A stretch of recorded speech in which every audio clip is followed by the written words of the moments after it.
नमस्कार दोस्तों। आज फिर हम अपने इस ईशोपनिषद की चर्चा में आगे बढ़ते हैं।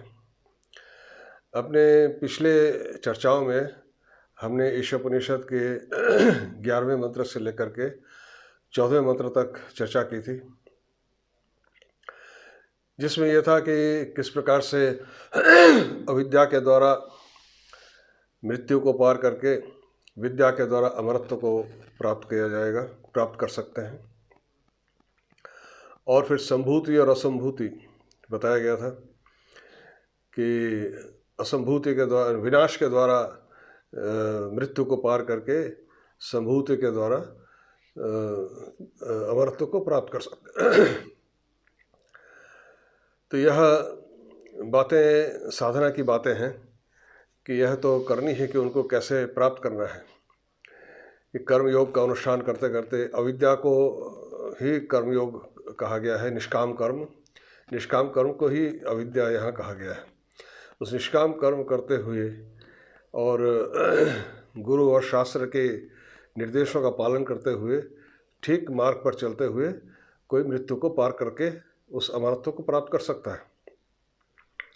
और दूसरा ये भी है कि जब कोई तपस्या करता है, उसके भीतर जो कामनाएं होती हैं वो कोई शक्ति प्राप्त करने के लिए, जैसे कि रावण, कुंभकर्ण, हिरण्यकश्यप इत्यादि ने घोर तपस्या की थी और अपने लिए वर प्राप्त किया था। और उस वर प्राप्त करने के बाद जब इतनी शक्ति उनमें आ गई, इस शरीर को ही वो अपना श्रेष्ठ मानने लगे। हिरण्यकश्यप तो स्वयं को ही भगवान मानने लगा। तो यह संभूति अर्थात इस शरीर को ही सत्य मान लेना, और वो अपने आप को जब भगवान मानने लगा तो वह और अधिक घोर अंधकार में प्रवेश कर गया। तो यही कहा गया है कि विनाशेन, कि यह जो शक्तियाँ प्राप्त करने की इच्छा है, इसको विनाश करते हुए, इसका नष्ट करते हुए संभूति अर्थात इस मैं शरीर हूँ, इस बोध को भी समाप्त करना है। इस बोध को समाप्त करने का मतलब क्या है कि मैं यह शरीर हूँ, सब कुछ जो भी सर्वभूत जो कुछ भी है उस सब में मैं हूँ और सब कुछ मुझ में है। यह जो बुद्धि है, यह बुद्धि जब स्थित हो जाती है तभी वह अमरत्व को प्राप्त करता है। परंतु वह तभी हो सकता है जब जो ये अभी हमने चर्चा की कि शक्तियाँ जो प्राप्त करना, जो विशेष रूप से हम शक्तिमान होना चाहते हैं, उस शक्ति को प्राप्त करने की इच्छा को नष्ट करना होगा। उसको नष्ट किए बिना उसके प्रति भाव नहीं जगेगा। इन लोगों ने शक्ति के लिए तपस्या की, शक्ति पाई, भगवान को नहीं पाया। अब आगे क्या कह रहे हैं अगले मंत्रों में, 15वें और 16वें मंत्रों में एक और विशेष बात कही गई है। इन पिछले मंत्रों में जो बात कही गई है वो साधना की बात है, पर अगले मंत्रों में यह बता दिया गया है कि कोई भी यह न समझे कि मैं अपनी तपस्या और साधना के बल पर उससे पालूंगा। कोई भी साधना आवश्यक है, चित्त शुद्धि होना आवश्यक है, उसके बिना उसकी कृपा नहीं हो सकती, उसको नहीं मिल सकते।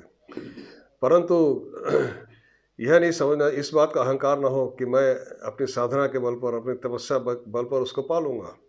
यह कभी नहीं होगा। यही बात अगले मंत्र में कहा गया है। तो हम 15वां मंत्र पढ़ते हैं और उस पर आगे चर्चा करेंगे। हिरण्मयेन पात्रेण सत्यस्यापिहितं मुखं तत्त्वं पूषन् न पावृणु सत्य धर्माय दृष्टये। क्या कह रहे हैं? हिरण्मयेन पात्रेण। हिरण्मय कहते हैं कि स्वर्णिम, हिरण्य कहते हैं सोने को, स्वर्णिम मतलब सोने जैसा दिखता है, ऐसा ही, ऐसे पात्र, ऐसा एक आवरण, उसके द्वारा सत्य का मुख ढका हुआ है। सत्य स अपिहितम मुखम। सत्य वही ब्रह्म है जिसको हम पाना चाहते हैं, जहाँ पहुँचना चाहते हैं। और अपिहितम धा एक धातु है जिसका अर्थ धारण करना, उसको ही आदेश हो जाता है अपि अव्यय के साथ, जिसका अर्थ होता है बंद करना, ढक देना, बंद कर देना। तो उस स्वर्णिम पात्र के द्वारा सत्य का मुख ढका हुआ है। अपिहितम मुखम, तो क्या कह रहे हैं आगे, तत्त्वं पूषण अपावृणु सत्य धर्माय दृष्टे। तो पूषण यहाँ पर उनको संबोधन किया जा रहा है। पूषण सूर्य का संबोधन है। पूष धातु से पूषण शब्द बनता है। पूष का अर्थ होता है वृद्धि, वृद्धो, पूष वृद्धो, वृद्धि होना मतलब बढ़ना। इस संसार में, इस जगत में, इस विश्व में जो भी कुछ बढ़ता है वो सूर्य के प्रकाश के कारण ही बढ़ता है। चाहे जीव जंतु हो, जितना भी हो, उसका जो विकास होता है वह सूर्य के प्रकाश, उसके जो ताप है उन्हीं के द्वारा होता है। तो ये वही भाव है पूषण के लिए। तो यह पूषण उनका एक नाम है सूर्य का। जैसे गायत्री मंत्र में भी आप पढ़ते हैं, ओम भूर्भुवः स्वः तत्सवितुर्वरेण्यम। सवितु, सविता, सविता भी सूर्य का एक नाम है कि सविता माने प्रसव करने वाला, मतलब जब सबको बनाने वाला। तो सूर्य ही ब्रह्म के प्रतीक के रूप में सूर्य की उपासना की गई है वेदों में। तो तत्त्वं पूषण, तो वही कह रहे हैं ब्रह्म को कि तुम अपने उस हिरण्मय पात्र को, यह पात्र क्या है, वह स्वर्णिम पात्र, यह वह माया है। माया मतलब हम जिस जगत में है, धन संपत्ति ऐश्वर्य इन सब के आकर्षण में पड़े हुए हैं। धन संपत्ति ऐश्वर्य का प्रतीक है सोना, तो यही स्वर्णिम पात्र कहा गया है। अर्थात वही आसक्ति में हम पड़े हुए हैं, यही वह पात्र है जिससे वो ढका हुआ है। इसे माया में हम बंधे हुए हैं। तो कह रहे इसको तुम हटा लो। क्या कहते हैं, पूषण अपावृणु, इसको तुम हटा लो। अपावृणु क्यों कहा गया? आवृणु, वृणु, व्री धातु से आवृणु शब्द बना है। आवृणु का मतलब होता है वर्ण करना। जैसे एक स्त्री अपने पति का वर्ण करती है, वो दोनों एक दूसरे के हो जाते हैं। तो यह जो आवरण है, यह जो हिरण्मय पात्र है, ये उन्हीं का है। ये स्वयं ही उसको हटा सकता है, कोई दूसरा नहीं हटा सकता। हम चाहे जितनी तपस्या कर लें, चाहे जितनी साधना कर लें, हम उसको नहीं हटा सकते। उसको हटाने वाले वो स्वयं ही हैं, क्योंकि उन्हीं का वह पात्र है। उन्हीं ने उसको वर्ण कर रखा है, उन्हीं ने उसको ले रखा है अपावृणु। इसीलिए अपावृणु कहा कि तुम उसको हटा लो, ताकि सत्य धर्माय दृष्टये, मैं जो सत्य धर्म का पालन करने वाला हूँ उसके देखने के लिए। सत्य धर्म आय का अर्थ, सत्य धर्म का क्या अर्थ है कि अभी जो पिछले साधनों की बात कही गई है, उसमें पूरी सच्चाई के साथ मैं लगा हुआ हूँ, ये तात्पर्य है। अर्थात पूरी आंतरिकता के साथ, उसमें कोई दिखावा नहीं है। हम जानते हैं हमारे देश में बहुत से दिखावटी लोग भी हैं और देखते हैं, पर उसके बारे में हमको चिंता नहीं करनी है। हम अपने बारे में सोचें कि हम जो कुछ कर रहे हैं उसमें पूरी सच्चाई होनी चाहिए, पूरी आंतरिकता के साथ हम उनको चाहेंगे। बाहर से दिख रहे हैं कि हम भगवान की भक्ति कर रहे हैं, उनको चाह रहे हैं, उनको जा रहे हैं, लेकिन मन में भीतर भीतर कामनाएं हैं, वासनाएं हैं, और उसके पूर्ति का भी छुप छुप करके प्रयास भी करते हैं, तो वो मिलने वाला नहीं है, वो तो ढकोसला हो गया। उसी का यहाँ निषेध है कि सत्य धर्माय दृष्टये। जब तक आपके साधन में, अपने प्रयास में, अपनी तपस्या में जो भी आप कर रहे हैं, उसको पाने की जो इच्छा है, उसमें सच्चाई नहीं होगी, पूरी ईमानदारी नहीं होगी, पूरी आंतरिकता नहीं होगी, तब तक वो स्वर्णिम पात्र वहाँ से वो हटाएंगे नहीं। तो वो कह रहे हैं कि मैंने पूरी सच्चाई के साथ तुम्हें चाहा है, इसलिए हे पूषण, इस हिरण्मय पात्र को का जो आवरण है उसको हटा लो, ताकि मैं तुम्हें देख सकूं। दृष्टये, दृष्टि, मेरी दृष्टि में तुम आ सको। दृष्टये मतलब दृष्टि के लिए दृष्टि के लिए अर्थात मेरे देखने के लिए तुम आ सको, यह इसका अभिप्राय है। अब आगे क्या कहते हैं 16वें मंत्र में। यह मंत्र बहुत महत्वपूर्ण है, इसको हम लोग ध्यानपूर्वक देखें और समझने का प्रयास करें। पूषण्ये कर्षे यम सूर्य प्राजापत्य व्यूह रश्मीन समूह तेजः यत्ते रूपम कल्याणतमं तत्ते पश्यामि योसा वसौ पुरुषः सोहमस्मि। इसका जो अंतिम पंक्ति है सोहमस्मि, यही सबसे महत्वपूर्ण है और यही इस उपनिषद का महामंत्र है, सोहमस्मि, यह उपलब्धि। तो क्या कह रहे हैं, यह 16 मंत्र उस उपलब्धि का मंत्र है कि जब वो हटा भी लेते हैं तब क्या होता है। हे पूषण, यहाँ पर सब ये संबोधन है, पूषण, एकर्षे, यम, सूर्य, प्राजापत्य, ये सब उसी के संबोधन है। कि पूषण मतलब जो पूषण आप पहले पिछले मंत्र में पढ़ाई है आपने, पूषण किसे कहते हैं। फिर सूर्य, वही सूर्य का ही वो नाम है, सूर्य अर्थात जो स्वीकरणात् रश्मि, मतलब जो रश्मियों को, सूर्य की किरणें होती है ना, वो जिसमें किरणें हैं उसको सूर्य कहते हैं। और एक और अर्थ है कि आकाश में जो चलता रहता है उसे भी सूर्य कहते हैं, पर यहाँ पर अर्थ किरणों से है कि जो सूर्य के जो किरणों का जो स्वामी है वह सूर्य है। और यम, यम यहाँ पर मृत्यु के देवता यमराज से मतलब नहीं है। यम एक धातु है जिसका अर्थ होता है नियंत्रण करना। तो ये उसी धातु से शब्द बना है, अर्थात नियंत्रण करने वाला, संपूर्ण विश्व के गतिविधियों को नियंत्रण करने वाला, अर्थात वह, ये ब्रह्म से ही तात्पर्य है। सूर्य तो उसका प्रतीक मात्र है। सूर्य में कितना तेज है, प्रकाश है, हम अपनी खुली आंखों से सूर्य की तरफ देख नहीं सकते, आंखें चौधिया जाती हैं, हम देख ही नहीं सकते उसकी तरफ। तो क्या कह रहे हैं। और प्राजापत्य, प्रजापति के पुत्र, प्रजापति ब्रह्मा के पुत्र माना जाता है सूर्य को। तो ये सभी चारों शब्द, पूषण, एकर्ष, एकर्ष मतलब एक ऋषि, ऋषि का मतलब ऋषि गतौ, ऋषि गतौ एक धातु है, मतलब गति, चलना। जो अकेला चलता है वह एकर्षि, और उसको जब संबोधन करते हैं तो एकर्षे ऐसा हो गया। तो एकर्षे अकेले चलने वाले, हे सूर्य, हे पूषण, हे यम, हे प्राजापत्य, ये सब उनके नाम हैं कि उनको संबोधन किया जा रहा है। अलग अलग, एक एक प्रत्येक संबोधन में उसके अलग अलग गुणों का वर्णन है।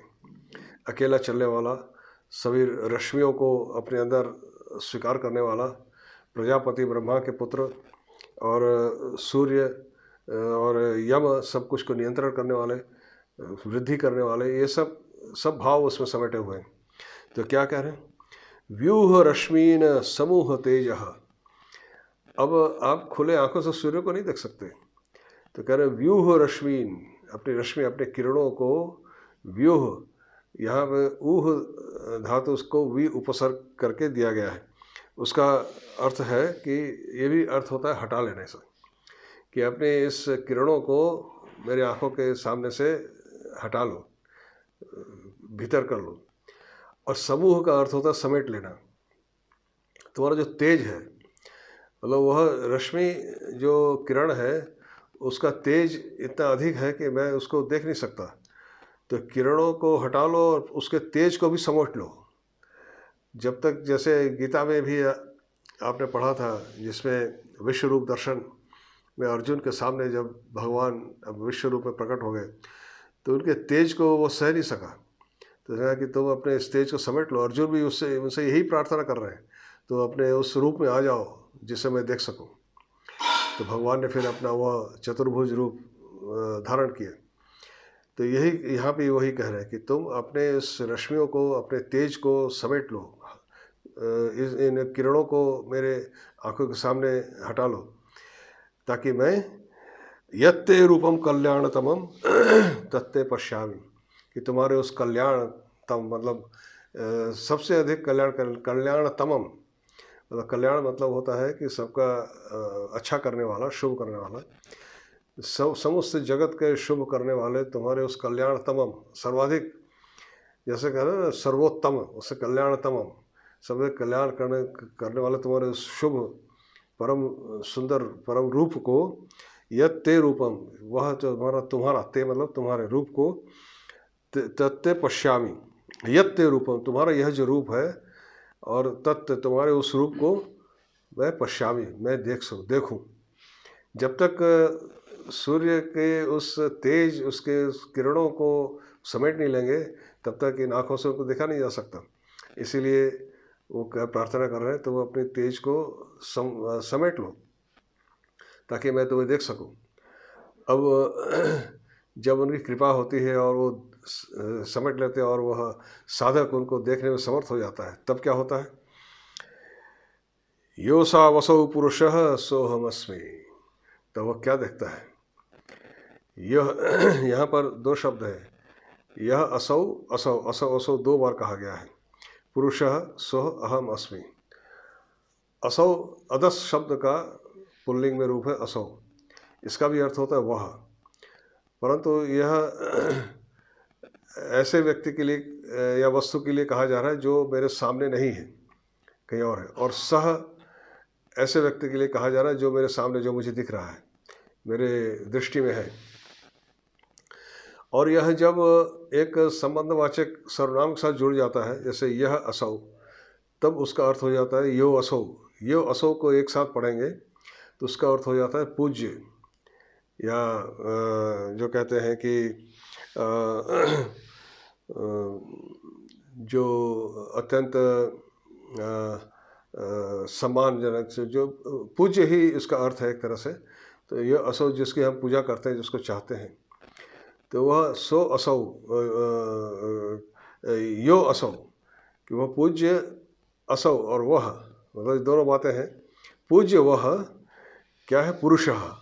यहाँ पुरुषः शब्द आया कि जो इसी ब्रह्म को कहीं पुरुष शब्द से कहा गया है, कहीं पर ब्रह्म कहा गया, कहीं पर पर ब्रह्म कहा गया है, इन्हीं नामों से पुकारा गया है। तो पुरुषः, वह पुरुष, सह अहम अस्मि, वह मैं ही हूँ। वह देखता है कि साधक जब वो अपने उस स्वर्णिम पात्र को हटा लेते हैं, अपने तेज को संवरित समेट लेते हैं और अपना स्वरूप प्रकट कर देते हैं, तब साधक को यह अनुभूति होती है कि वह पुरुष और मैं एक ही हैं, सोहम अस्मि। यही इस उपनिषद का महामंत्र है। इसी की उपलब्धि कराना ही इस उपनिषद का मूल उद्देश्य है।